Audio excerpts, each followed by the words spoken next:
Hi, Evan. Happening Hi. here? Oh my gosh, I'm so happy to see you. Thank you for being here. How's your dog doing? You know what? Do you see him? He's right there. Oh He's my right- God. What a fluff ball. I love it. Yes, he was so excited. He's definitely feeling so much better. Thank you so much for asking. I'll be honest, it's been a little stressful the last 3 months, because maybe more than that, because it's been a while. But he's so much better right now, and he just keeps getting better. And we got his labs done, and they're looking better. And so he just loves to just bring his energy and share. He's our little warrior. How much does he weigh? Because it's hard to tell with all that fur. He weighs like 8.5 pounds, like Okay. 8.5, 9 pounds. I have a mini Dachshund and a 3/4 poodle, 1/4.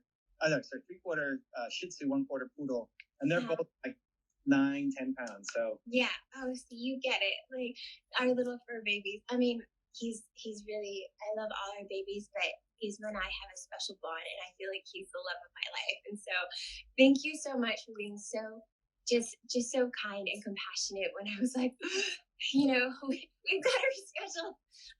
So cool. It was just amazing. So how are you? Happy New Year. You're great. You look great. You look like light is coming in through your crown chakra and shining out through your face. Wow. All right. I just sit in front of a window. Maybe that's why. Sitting here in Toronto, Canada, and it's dark super early now. Things are good.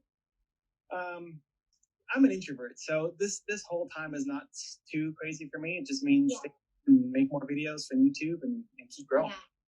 Yeah, you know what? So I was so many people have gone on. They already know who you are. I had all these questions come in. I know our time is limited, so I'll only ask a couple of them. But, for those of you who have popped on, who don't know who this beautiful human being is, his name is Evan Carmichael, and you've got to look him up. Go and follow him after this. His handle is, oh, you know what? I thought I pinned it. Let me do it again. Let me paste our comment. Oh, no, it didn't work. Okay, let me try it again. I'll do it while he's chatting, so I'm not distracted. But I'll copy and paste his handle again, so that you can see. And he is just an extraordinary person. I was so fortunate and blessed to meet him through my friend Anthony Trucks. And Evan is like your YouTube genius, the guru of all gurus. He's Forbes' top 40 social marketer. He is Inc.'s top 100 leadership speakers. He's just one of the most inspirational, beautiful, humble people I've ever had a chance to connect with. And I was telling everyone, Evan, that I'm so happy to speak with you here, but I can't wait to just connect even more, because we have so many friends in common. Like, I realize, unless we have, out the Ortners and, Craig, and I'll have Jamie Kern Lima on, in a few weeks. And I was like, oh my gosh, we're all like in this tribe. And I'm so grateful for it. So I don't want to talk too much. I have a tendency to do that. So you've accomplished so many things. You're just amazing. I know you say you're an introvert. I am too, actually. People don't think that, but I think maybe I've learned this word called ambivert.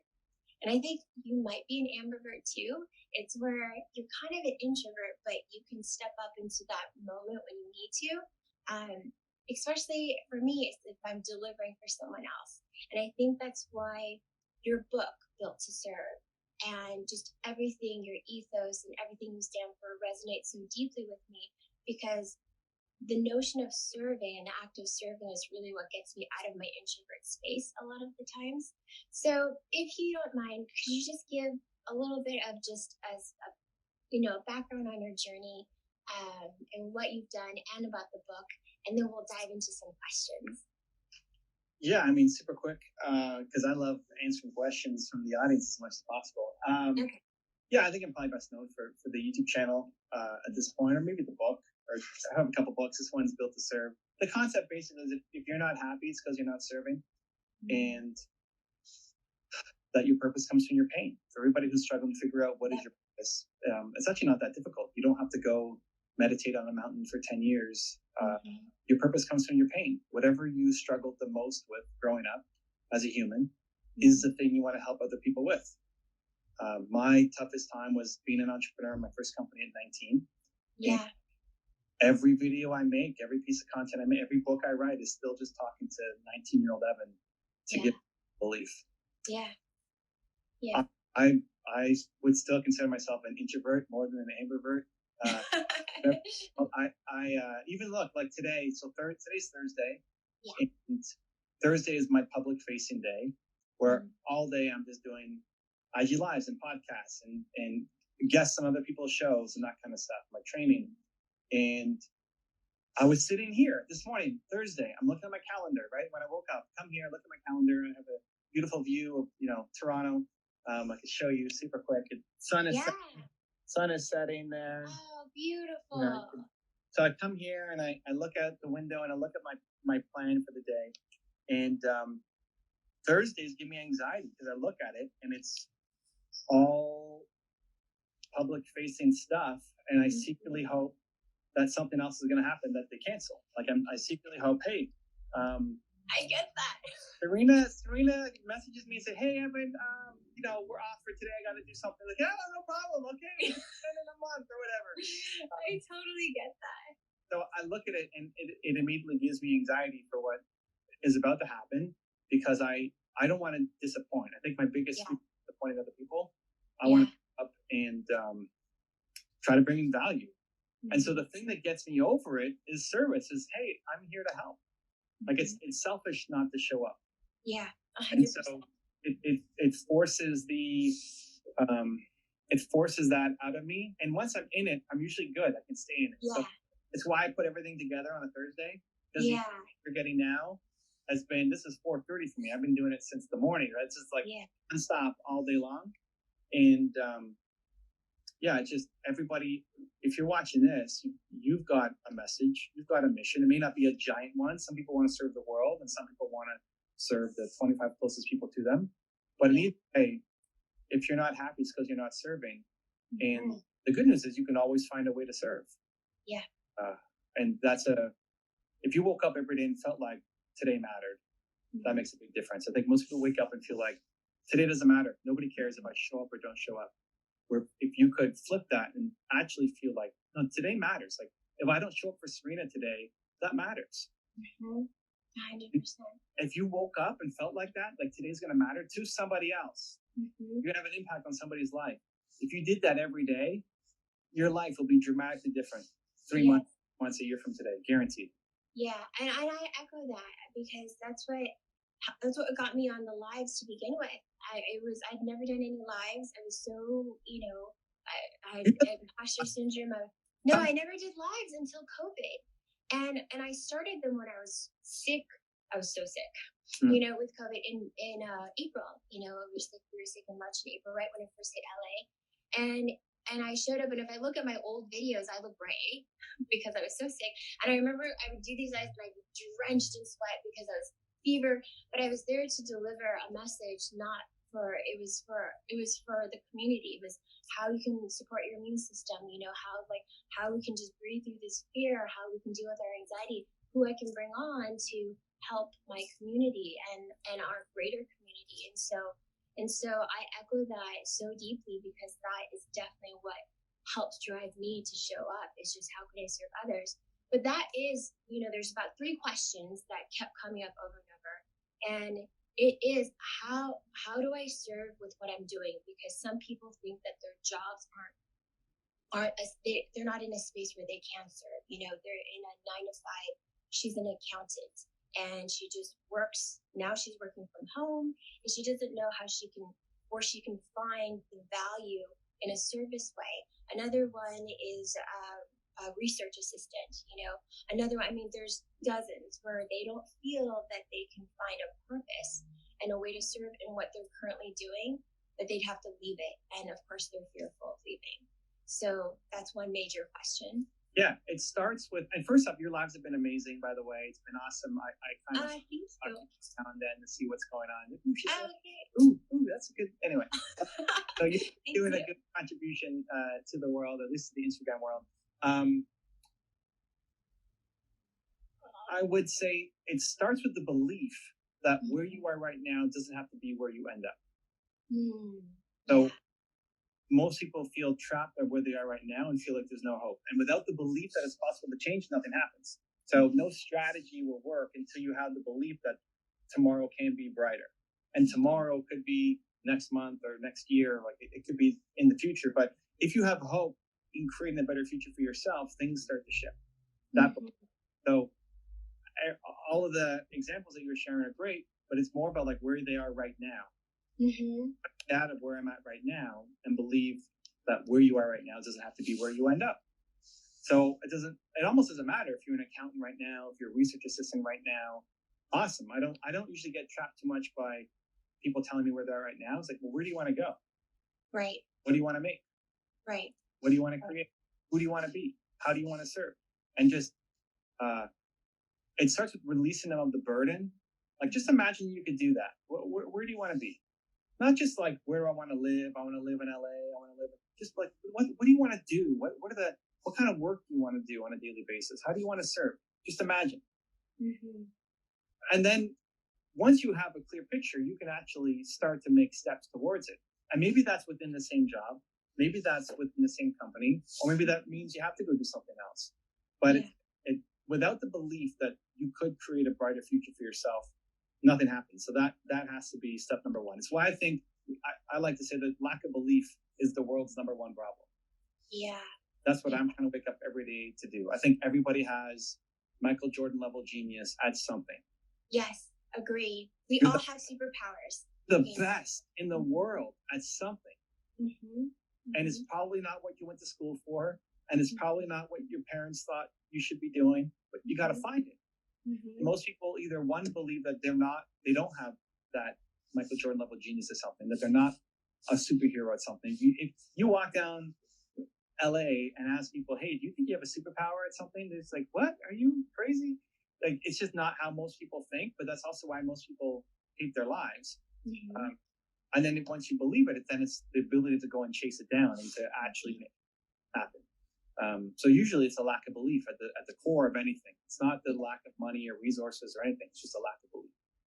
Yeah, and that is within you. So, for anyone that's out there that thinks they need an investor, or they need this, or they need that, something that's external, Evan's saying that what you need is actually just within you. So it's just to dive in and think about what it is, what is within you, what's that calling, that passion, what your intuition says. Another question that and thank you so much for that, Evan. That was really helpful. And I can tell by all the hearts and all the emojis, and there's so many people on right now. This is so amazing. Another question that kept coming up was just about how to deal with imposter syndrome. And I love that, because I love that you expressed you're still dealing with some of these challenges. I can say the same for myself. Still have some imposter syndrome, still think I'm not worthy, still so worried about letting people down and disappointing. We echo the same thoughts that a lot of the people who are on right now also feel. So how do you get around it? You have to tap into that painful moment and recognize there are so many people who are currently struggling with what you used to struggle with. So as an example, I was somebody inside I have a group called Brandlytics, where I teach people how to grow on YouTube and build a brand summit. And we had our coach today, and one of the guys was sharing a story and said, okay, you need to make a video. What would the video be called? And it was called something around worthiness, like you are worthy, imagine. I don't. But then he said, but I can't make that video because Tony Robbins has made that video, and all these people who've done who am I to be the you are worthy guy? I mean, I'm going to suck compared to those people. So what I told him was, okay, imagine back to your lowest moment. Think about who you used to be. The struggle, for me, it's going back to 19-year-old Evan. But everybody here, you've come through something, you've come through something. So go back to that lowest moment in your life. Could you sit on a bench and talk to that person? You were gifted the chance to go back for 20 minutes and talk to that person the lowest. Could you share something powerful with them? Because I could talk to 19-year-old Evan. Wow. I would tell him to believe more in yourself. Like, could you shift younger you? Yeah. And it's always a yes, because you've come through so many years of hardships and trials and things that you fell down, and wins, of course, too. But you could go and talk to younger you and shift them to just give them hope. Yeah. And so if you could do that for younger you, it's recognizing that there are millions of people who right now are younger you. Yeah. Yeah. Wow. Not on the I'm not Tony Robbins, or I'm not whoever. I'm not I'm not as good as Serena and all of the stuff she's doing. Oh my gosh. Instead of focusing on who you're not, focus on who you can help, which is the younger you, because you can help them. That is so powerful. Wow. Wow, thank you. Because that's something I'm going to do, because that already begins to build your belief muscle, just doing that, talking to your younger version. How are you going to pick that person up? Reminding yourself of what you've done, what you've accomplished, that builds up your belief muscle and can help direct you towards what you think your passion, your purpose will be. So that's just mind expanding. Thank you so much for that. And look, that's every industry, right? Yeah. If you're going to talk about healthy eating, you could probably find a lot of people who've been in the industry longer and have bigger audiences and who are you to be the person to come in and talk about healthy eating? But yeah, could you go back and talk to 25-year-old you? Yeah. Tell her something helpful about healthy eating. It's like, yeah, I can do that. Okay, great. Then just do that.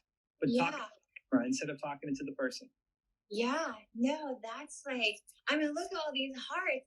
How do I heart? That was just so simple and so profound, and something that we have even more people now. Wow.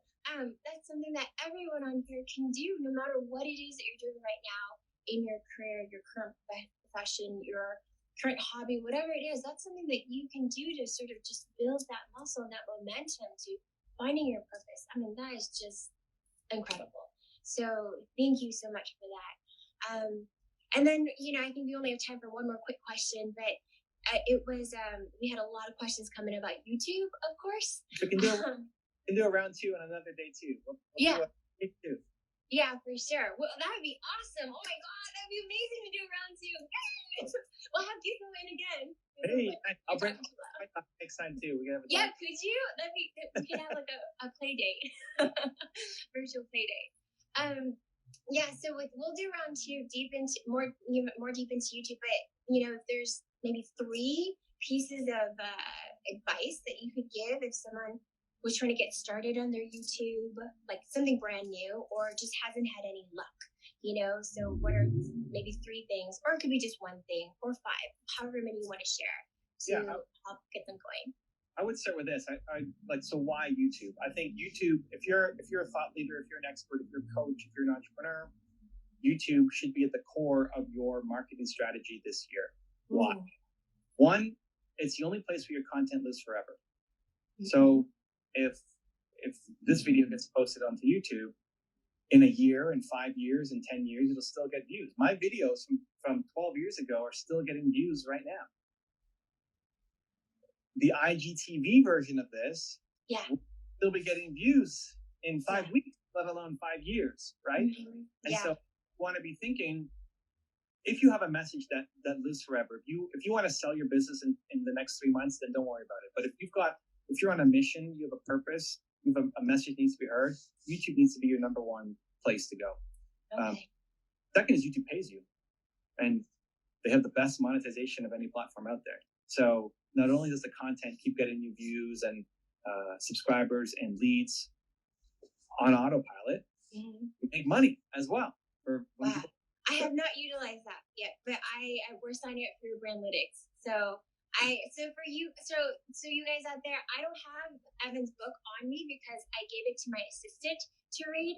But I would say go to Amazon, go to his site, go to his account, buy his book. It's just something that you have to have, especially if you're an entrepreneur. And he offers incredible programs and courses that will really help. So we are signing up for that because I thought, wait 1 second. We're not monetizing off of this. We're just putting out, hundreds of videos to help people, and helping to monetize just allows us to continue to do that, to continue to serve. So. Yeah. I mean, most people see social media as an expense. And to Instagram, you need to either expense your time, if it's a big time investment, or people to help you with design and editing and everything else. I would love for YouTube to at least be break even. Yeah. Right. But there's one guy who was helping who I just had him turn on, like, just turn on your revenue, just turn on AdSense, just turn it on, and making 20,000 in his first month. Whoa. And now with some optimization, he's over 100,000 a month. Whoa. In free extra money. He was already had his channel growing and was making money other ways, and now he's making an extra 1.2 million a year just by turning it on. Right now, that's not typical, and you're not going to make $1 million just by having a YouTube channel. But if you grow a following on a platform, you have to find other ways to monetize it. You can still have on YouTube, plus YouTube pays you to make content. So it lives forever. It gets you views forever, and it pays you forever for all those views that you're getting. And then the third quick thing I'd say is, for anybody who's struggling to be everywhere, where they feel like, I got to be here and I got to be here. How am I supposed to be on every platform all the time? I have a business to run to. My job isn't to be a full-time influencer. I want to run a company too. How do you be? YouTube is long-form content. So you're making, I target 10-minute plus videos. Take me deep into a topic. YouTube also gives you the best data. It's not only that they pay you, they give you the best data. So they'll show you in your video the parts that people like the most. Oh. Where they stuck around. They'll show you, like, hey, when you did this, people loved it. And when you did that, people left the video. Got it. Yeah. Which is great insight for how to make better videos. But also that great section of that video that nobody left and everybody loved. Maybe that's a 50-second clip. Yeah. You cut that and you take it to Instagram. Yeah.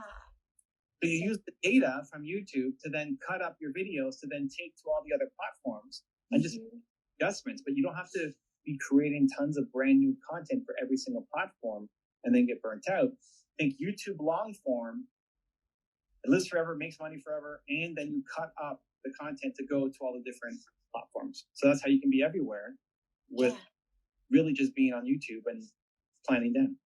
Wow. This is incredible knowledge, incredible information. We took the few minutes that we chatted that one time and we changed everything. And so now I'm going to have everyone watch this. And yes, you guys, this will all be shared and posted. It will be on YouTube once we make it horizontal. And I'm excited to do a part 2, Evan, because I know we're at 1:52 our time here and you've got to go. But thank you so much for being here with us today. You're just such a light, and I'm so grateful for you. And let's plan a part 2. This is so fun. Oh yeah, someone asked about Clubhouse. Maybe that'll be part of our part 2. I'm down for part 2. We could do Clubhouse part 2 or YouTube part 2. Yeah. I mean, I love what you're doing. I love the energy. You just feel happier coming through your lives, as well as your feed and the content you're doing. And I hope once we're through all of COVID, you're still making content and doing more of this, because I think people are learning and loving it too. And I'm appreciated to be a guest, and thank you for having me on. Thank you so much. We'll definitely be doing this, and one day I hope that we'll all get to meet the babies and Gizmo and you and your love. Like I can't wait once everything opens up. When you come to LA or something, like, we've got to all get together. So we'll make it happen. Thank you so much. All right, much love. Thank you so much, Evan. Okay, talk to you soon. Bye.